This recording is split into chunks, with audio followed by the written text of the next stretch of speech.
Praise the Lord. Ahanba magtada yengbiriba amasung tabiriba ichilinaw sing ichelima pabung sing mayam pumnamakpu thamoidagi nungsiba amasung ikai khumnaba uchari loinana adom-adom na leiriba mafamda adom na chatkadoriba mafam singda phattabadagi shaitangi khujin thaurangdagi manung matam chadana shenaba thokkadoba leiramba taragasu Prabhu JESU CHRISTA na adom bukan biro isanu Prabhu JESU CHRISTA gi minglenda khuramjari amen mayam ngasi ai ngasi karigumba wapau khara phungdoksage haiduna ishorda aina khuramjaba matamda aigi punsida JESU CHRISTA na angakpa miracles kayama oithokta thabak kayama JESU CHRISTA na uhanbi hairiba singado punamaki manungdagi kharakhak yamna sangkhini haiduna yam tenna ishorna eingonda uthokpiba angakpa thabak taraga nithoi khaktang ai mayamda phongdoksage aina Prabhu JESU CHRISTA khangjaraba matungdagi di mikup khudingi JESU CHRISTA na loinabi kanbi adubu supnatangi mayamgi maraktagi tarani thoi khak angakpa miracles taraga nithoi khak ai thamjage aduga chinnaw sing iche chelima pabung sing angjariba ai eihak se Christian haibase yamna yadaba yamna tathiramba yamna hangoiramba Meesak Amani maramaduna ahingda mi manga taluk manaraga compound da sangduna compound gi gate kaukhairaga pastor amabu phuramba misakni aina mamang su kya kan haidok serkhrabani magi nupi na thoklaga hallelujah hallelujah haina lawi amasung matamduda aigi punsida aina thajadaba aina khaludaba mawong kaya ma ishorna eingonda uthokpirakpa matam dagi ngasi JESU CHRISTA gi nungsibase khangjaraga aduk yam phattaba ibu mahakna kanbi amasung bible pajarakpa matamdadi waraba polum puraba sa awa polum puraba choktharaba sa eingonda lau aina nekhoibu pathahange aigi potpu na thakka thongolu amasung eingondagi tamjau maramdi aidi pukning tappi amasung thamoida noloi aduga nekhoigi thawai gi damak pathaba fangani hariba bible gi verse ya ina thengnajaba matamdagi hena aigi thamoida ishorna phongdok pirakpa mayam ama leibagi maramna aina phongdok sabani mayam aina haidok sabani dharma punamak taibang panbuda leiriba dharma punamak ikai khumnajai dharma punamak ishorgi wahini dharma punamak achumbani haibase thamjage aduga akogi iramdam manipur nungsi chanana amuk laiminabada tekta kaidana leibada ishorna mateng pangbibo isanu haibagi prayer asiga loinana ai ngasigi ishorna eingonda uhanbiba angakpa thabak singi maraktagi khara khak ai phongdoksarake amasung ahanbada Holy Bible dagi ishorgi wahai ama khaktang pathoksarake mayam aina phongdoksagadori basi pakhon chetpagi thabak pandup amagi pada nipana se pathoksarake adubu thawai sengbaduna nekhoigi nathakta laklaba matamda nekhoina pangal fangjagani aduga nekhoina Yerusalemda Judea apumbada Samaria apumbada amasung malemgi aroiba ngamkhai phawbada aigi maramda sakhi oigani amen takraba wahinasu JESU CHRISTA gi wahinasu adum punamakpu hena sokpibo isanu anaik tagi kokhanpibo isanu anaik kokhan bangamba ashiba hingalan bangamba numit marini shiba Lazarus hingalan bangamba JESU CHRISTA EPA gi wahini amen mayam aigi ahanba aina ngasi aina semjabasida ahanba oina aina thamjaningbase mayam aina su mamangda haidoksekibaduni aina JESU CHRISTA aina khangjakibase ai pastor ama phubadagi aina khangkibani amasung yam tukachaba yam hangoiba oirami amasung hairiba aina phuraba matungda pastor duna aingonda khut tharakpagi mahut aingonda akhoi action lawrakpagi mahut aingonda case tawrakpagi mahut aingonda mi tharaga aingonda aigi punsi manghanbagi mahutta mana aigi damakta mamittagi mapi taraga JESU CHRISTA mahakpu kanbiu mahak papini haiduna aigi damakta kapirakpasini aingonda angakpa taibang panbada husiki matamda chulnaw singi cheichel sing amutang khanbiu husiki matamda kanagumba mana landra faubada phubiraba hatokpiraba matamni khajiktang soiba matamda kokpiba haibasi yamna walakpa matamni amasung aigi hakchangdasu pastor do phururaga angakpa anaba kok ngauraga mihuni yam kanna chongaga chatpa ngamdaba adugidi san sagalakpa yengu mafam punamakta leiraga leiba tumbasu ngamdaba chabasu gyan tadraba chatpase khongna leibakta taba matamda leibakta tari haibagi wakhalse leitaba akhoigi nungsitta netlaga chatpa sumaina amasung yengba punamak leiraga leiramba igi punsi matamda pastor na igi mit igi damakta mit mamitagi mapi taraga kapchaba matamda igi punsi da mado ishor na ingonda uthokpiba ishor gi miracle eku miebina tawba ngamdaba thabakni haibase ahanba point ai thamjage myam aduga mathangda chinau sing madugi matungda aina church namrup haiduna samda ai khoki thabak masa ma tawjaramani safety officer gi post da aduga leiringai matamda aise hidak saduna tumba yadabagi maramna numit khudingi tumnabagi hidak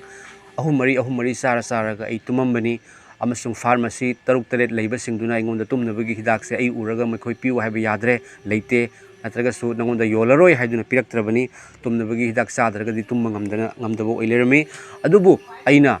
nongmadi church amada changaga namrupta assamese ki church amada challaga JESU CHRISTA gi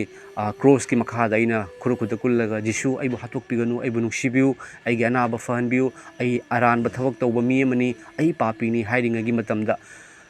haugatlage haina tawba matamda khangnadaba nupa amana ingonda aiga mamangaida amuk phawada wari sanakhidaba nupa amana phone tawraga marup JESU CHRISTA gi matangda wari khara sanaba yagadra haina haibiraklaba matungda aina yani hairaga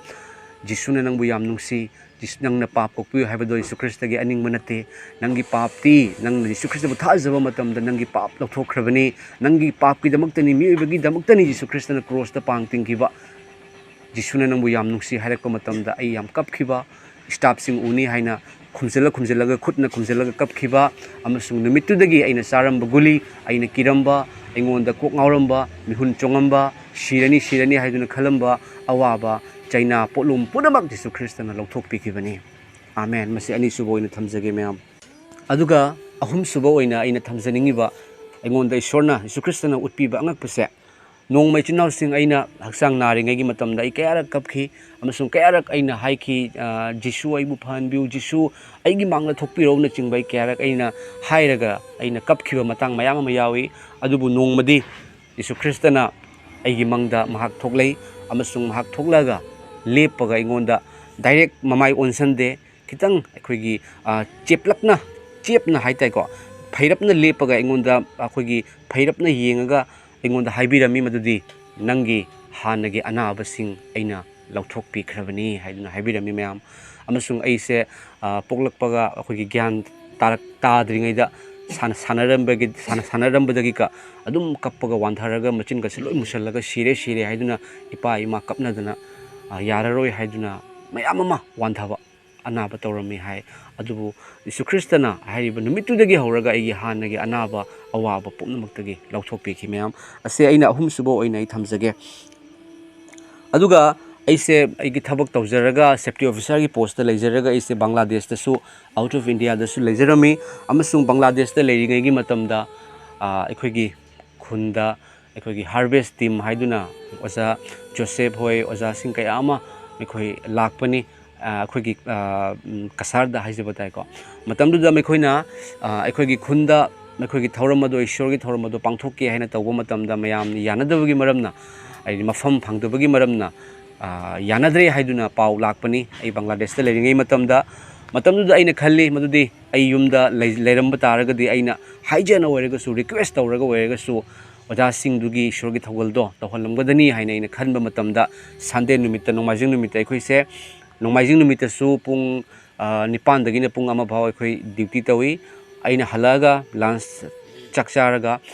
ngatang mit usanbani mayam tumba nataba mit usanba matamda JESU CHRISTA na phaklang dagi magi maithong si khakta ui phaklang dagi sumaina yengaga mamit amata kuptaba makhai yengaga leirambase aina ubada agi mitse pangthorakpani amasung madugi matungda aigi thamoida nang aina thani nang chalu haibagi adugumlaba wakhal amaga faure amasung ai Bangladesh ta chatpa kuidri aigi passport visa loina makhoi aikoi company na ONGC की company ने पैसा लगा थमी बनी चाहिए मफाद नहीं था था बयादे ऐडी था मफा फजना फादरी अदुबु ऐना चलगा ꯑꯩꯈꯣꯏꯒꯤ ꯀꯩꯅꯣꯗꯨꯗ HR ꯗ ꯑꯩꯈꯣꯏꯅ ꯍꯥꯏꯖꯕ ꯃꯇꯝꯗ ꯃꯥꯅ ꯍꯔꯥꯎꯅ ꯊꯥꯔꯛꯈꯤ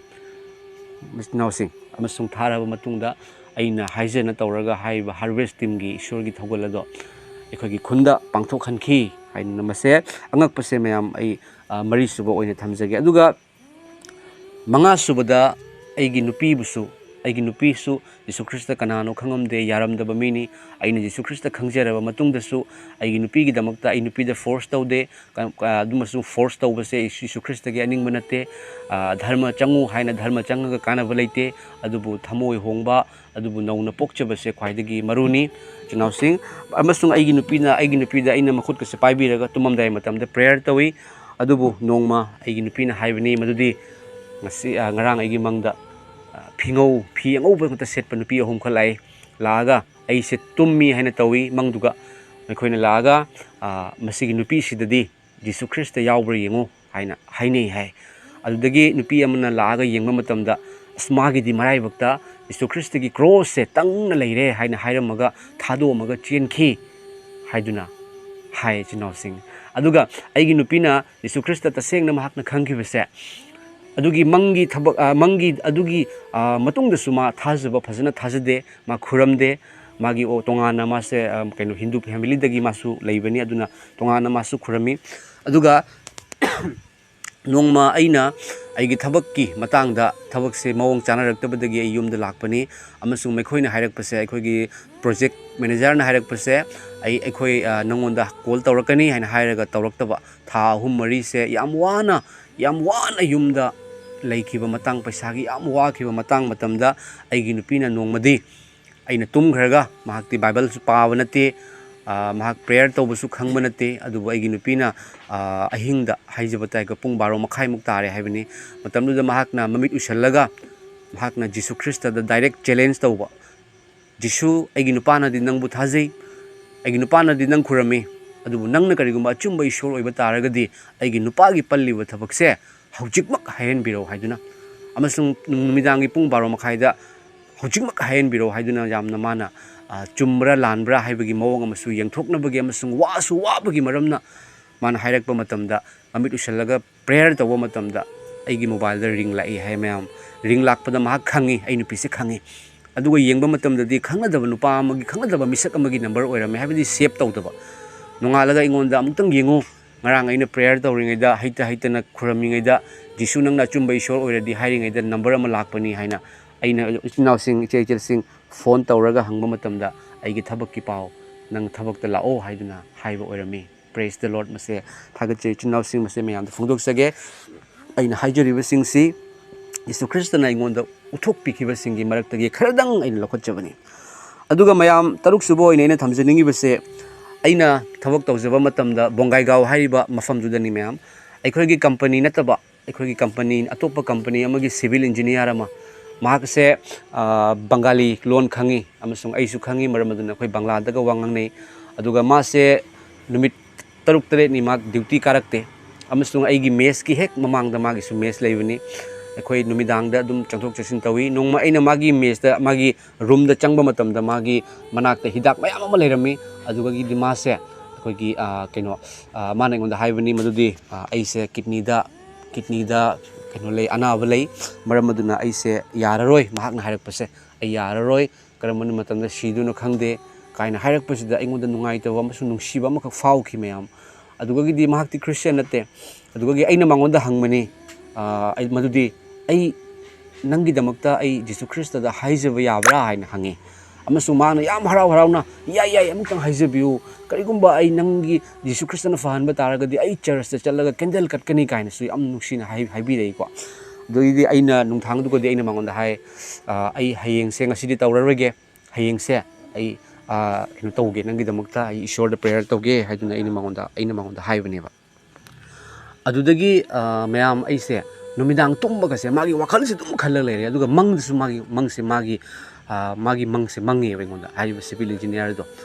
ꯑꯗꯨꯒꯤ ꯑꯩꯅ ꯗ꯭ꯌꯨꯇꯤꯗ ꯂꯩꯕ ꯃꯇꯝꯗꯁꯨ ꯃꯥꯒꯤ ꯋꯥꯈꯜꯁꯦ ꯍꯥꯏꯕꯗꯤ ꯄ꯭ꯔꯦꯌꯔ ꯇꯧꯅꯤꯡꯕ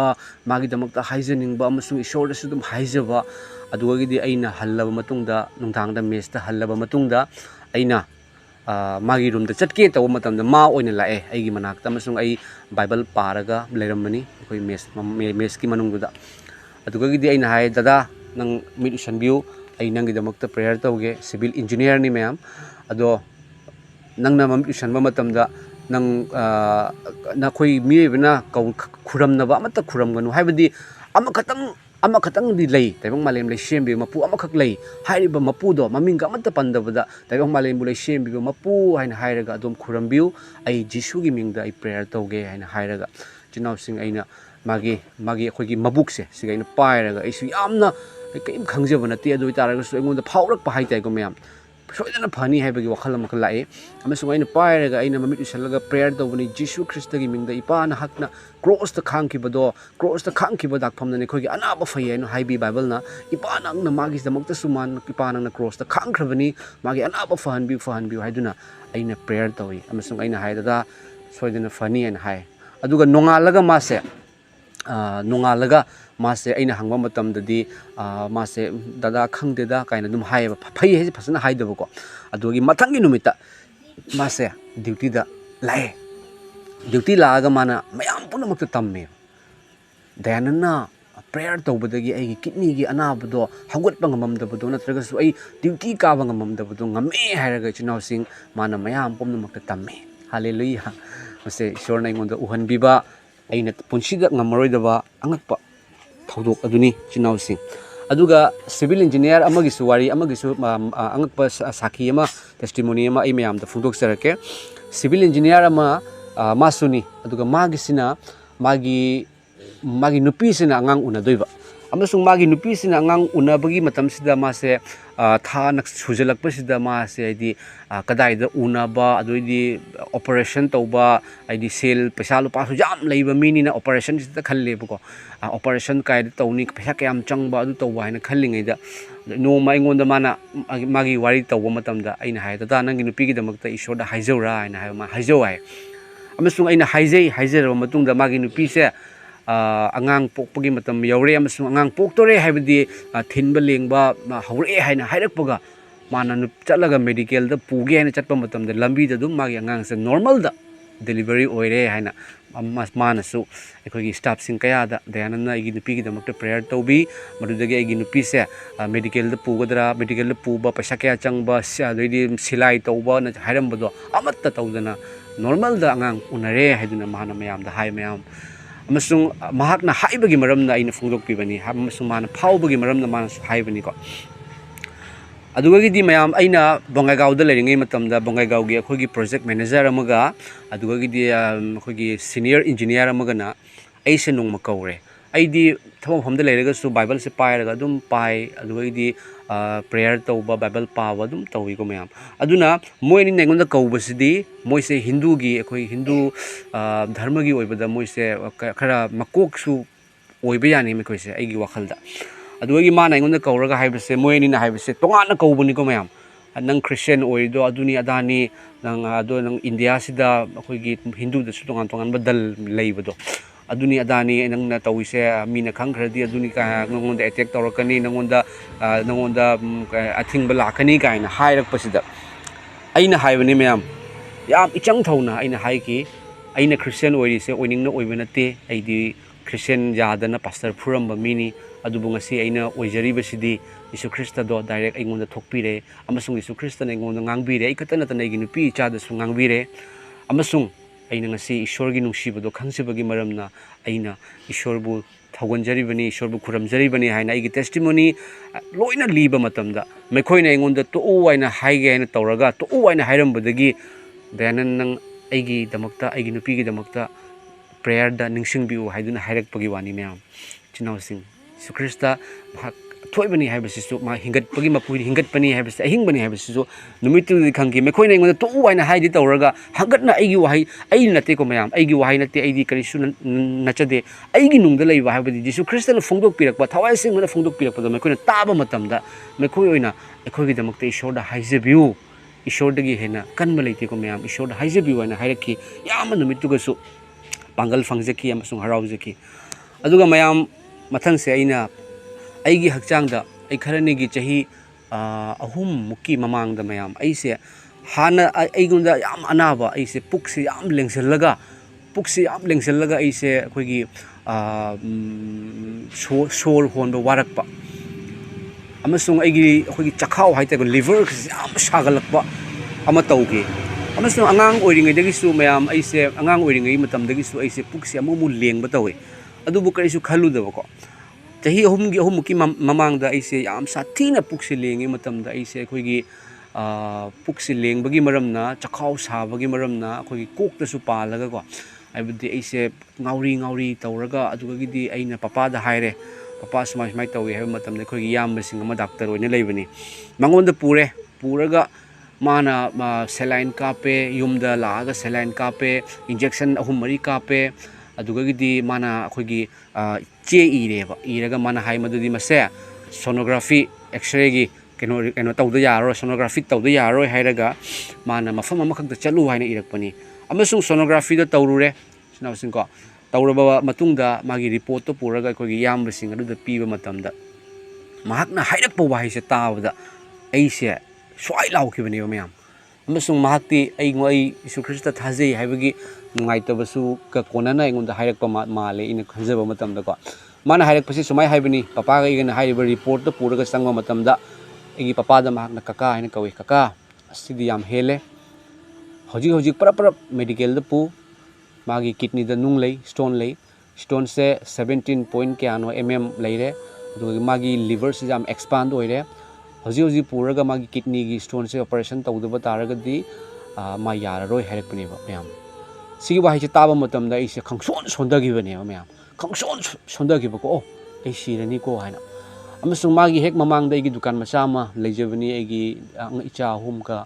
piba pikliba icha hum ga igi nupi ga tani mating pangminabasu leitaba adugagidi yam wana hingjaba haitai ko mayam chinaw singseng na haijaragadi taibang panbegi oibada waba aduga aina khalle aidi operation tawningai paisa su leite adugagidi aise sita haragadi aina khallise aise sit swai launa sonda kharaga aina khanmani ko sita haragadi aigi icha singse kanana yenghogani aigi nupi su kamai tawni ina leiriba dukan sisu mawong su chade business se mapung phaba su nate aina khallaga chinaw sing aise kapak toreba ko akogi sidore aina khanba makhak lei sirani ko ai unma adudi ya ai cha se kamai lehoduno aina khallaga aise dukan manung su ga changbase ai ngamdreba aigi nupi unaraga ai ubada kapak toraba icha si ubada kapak toraba ko doisu ai changaga ai nupi na kai hairake hai aina simai haire sini simai haire kidney da nung lei koi hidak pijera su yararoi hai operation natradi yararoi hai na hairaga isi yam wakal sondaba aina wakal sondaba ubada aigi nupi su wakal sondareba ko mya matamdu da khangudana aigi manakungda khonjel amana sumai haiba ichanupa ai lei haiba nahak kaurabra haiba sineba praise the Lord ai lei haiba kaurabra haibagi ainguna taba matamda aigi brain dagi agi thamoi yawi haiba khonjel do adudagi aina aigi nupi amasung ichasing asiga law haina kauraga aigi dukan da Jesu Christa gi cross amaka aina thamjei adugi cross tugi makhada akhoi loina khurukuda kullaga khurami amasung chinausing mitagi pi taba makhagi aina haijabani madudi ipa ishor nahak lei haiba nahak aikhoiga loinari haiba ei kaurure ipa nahak pu thagache ipa hinganba amasung sihanba ipa gi khutani mase bible na ipa thagachari ai siba taragasu ipa na ibu lomma naidaba sargada pubigani ai karigi damakta sibagi kigadobno amasung bible na hai madudi ipa Jesu Christa bu asiba singi maraktagi hingadanbiba ishor gi thawaina ne khubu loina bataragadi ne khugi siba naiba hakchang desu hingba pibigani ai anabana karigi damakta ai bu hatkadoribno haiduna ichnaw sing aingonda kiramba solamba punamak thokibani hallelujah ichnaw sing masung dugagidi henna sirani haina kirambagi mahutta henna haraurapa henna ishorbu thagachirpa phaurai mayam adugi matungdagi chahi ahumuk sure ai test su tawrude check up su tawde na su narakte ko chinaw sing mayam na su Jesu Christa bu thajariba singna prayer tawbiu aigi damakta su ishorna pungpha fahan biba oisanu haiduna ishoragi mafam da su khuramjari thangna sidi chinaw sing aigi chanupa ani gi matungda aigi chanupi ama icha nupi se aigi nupina mirolingagi matamda ise Bongaigaoda leibani mayam aduga I bhara da lei amasung akhoi bhara gi room gi rent se akhoi company na pibani tha khudingi monthly rent se 5,500 aingonda pi amasung aigi nupina tha taret surakpa matam sida madi room da lehobani amasung room da gi thabak mafam se kilometer ani ahumuk ki chang da lape mayam amasung nongma aina thabak tagi ayuk tagi laaga aise akhoi pung 12 gi matam sida aise yumda room da chaning bagi wakhan ma khak fawe amasung aina akhoi sar da hairaga aise room da lae room da laaga chinaw sing aise just changaga aina phambani room da akhoi fan tharaga phamba olang thagi matam dani phamba matam sida aigi nupi se mase bathroom da sangi changba matam sida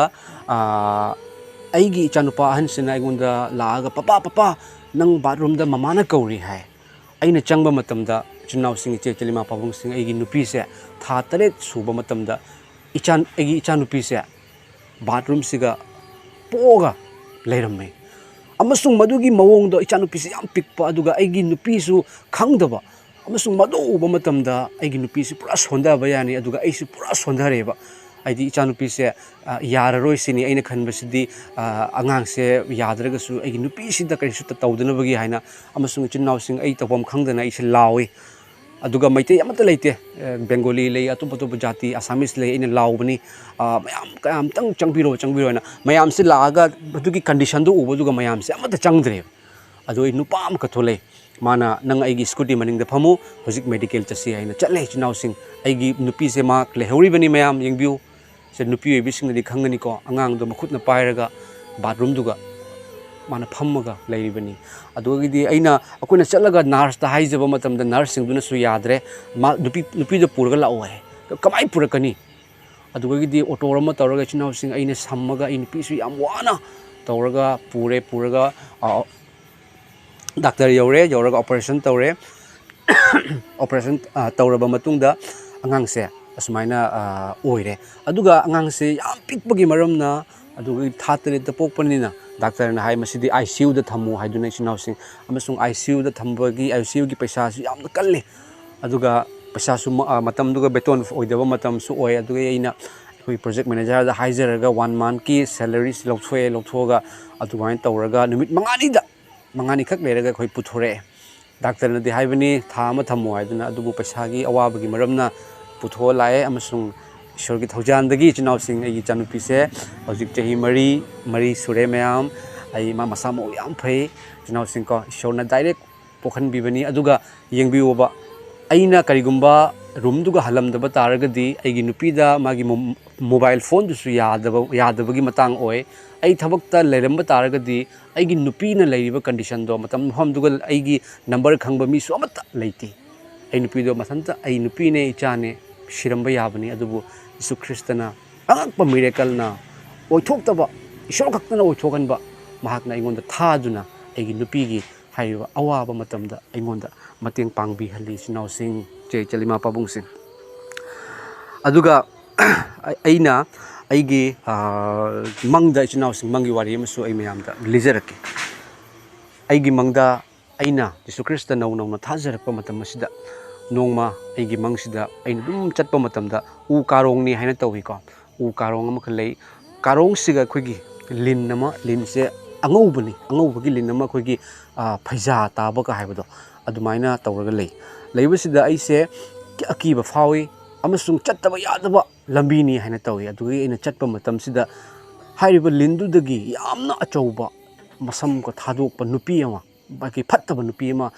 भूत नुपी ओलगा मया कसे सुम सांगे माना ओलक्प मतम सिदा चिनाव सिंह अखो ऐसे चेचल सिंह ऐसे लोंखाक उन वांथारगा ताई अदुम जामना कीबगी दृश्यनी ताबा मतम सिदा नुपी सिगे मखुता थांग अमख पाए अमसुंग हाइरिबा थांग सिना अइंगोंदा यानगे हैना तव मतम सिदा अइना प्रभु जीशु हैना कौबनी मैम प्रभु जीशु हैना कौबसिदा अखोगी मथक अतियासदा नोंग खाकपसे मैम अखोगी मफम दगी नोंग से मखोन हौना खाए amasung aduk jamna hauba makhona amaka khaklei matamdaga hairiba bhut nupi do mawina makhada tagneba adoi mana paiba thangdo aina pai aduga gidi ishorna su hatu haibagi mawongda amaka kunda fawe amasung aina thangduna yalaga haibi Fattaba bhut nupi do aina hatokhi mem Hallelujah. Aina warakpa matam kirakpa matamda ipa ishor haina Jesus Christ aina kaujaba matamda aduk jamna nong khakalakpado mado ishorgi miracle ni haina ai lojei ai punsida adugumba mangsu mangkhide chinausing adubu Jesus Christ bu khangjabadagidi adugumba mangado mangda fawda ishorna loinabi haiba waisi thamjage aduga chinausing haiba ishorgi utpiba miracle se thamjaraga ai loisinjage mar sum yamkhre yamagadi ai mayam hairaga su loibanai roi chinausing aina hojik leijariba dukan se matam amada asigi dukan sida khogi hek manakta mi shiraga mai thaba oilermi adugagi sigi mafam se yamna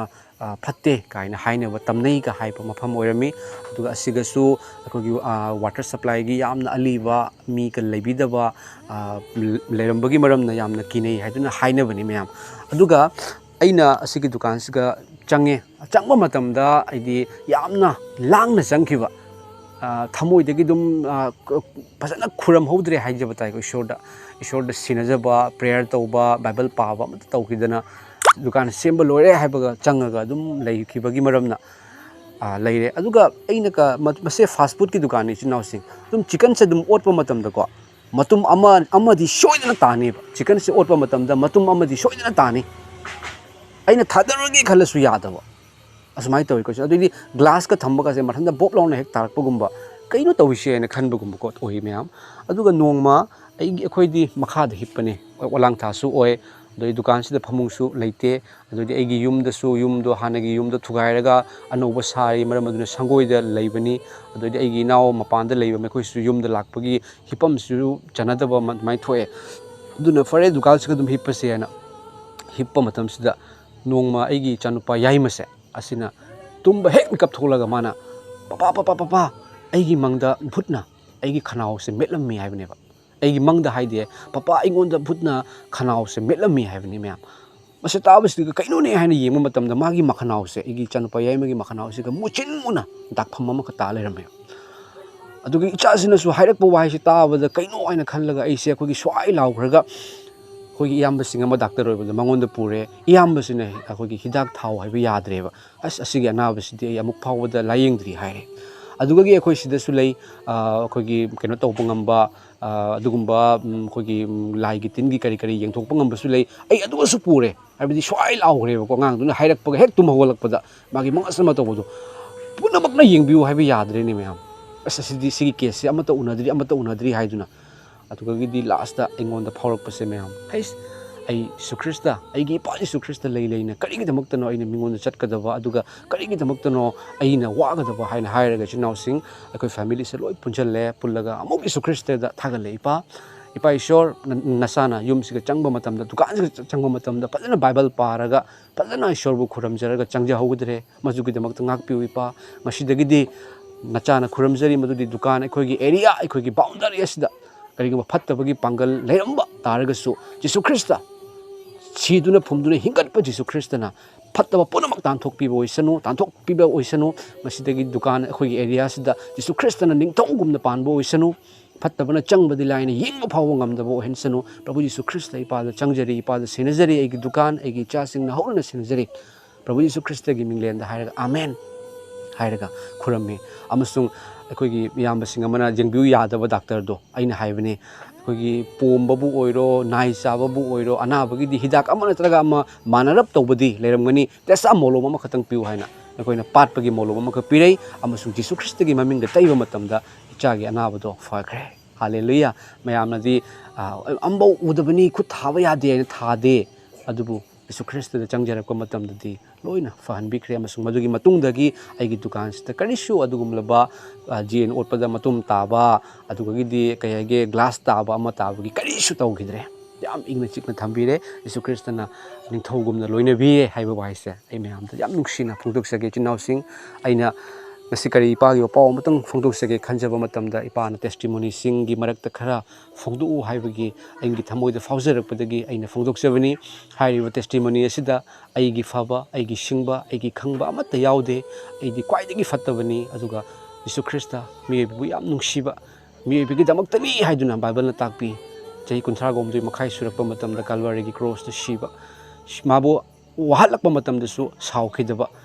aduga shiba loiraga humni shiba numite hingatpa JESU CHRISTA mahakpu phangnajabadagi mahakna eingonda utpirappa ngaktani testimony akogi miracles ngaktani tauba ngamdaba ngakpa thabaksing ngaktani hairiba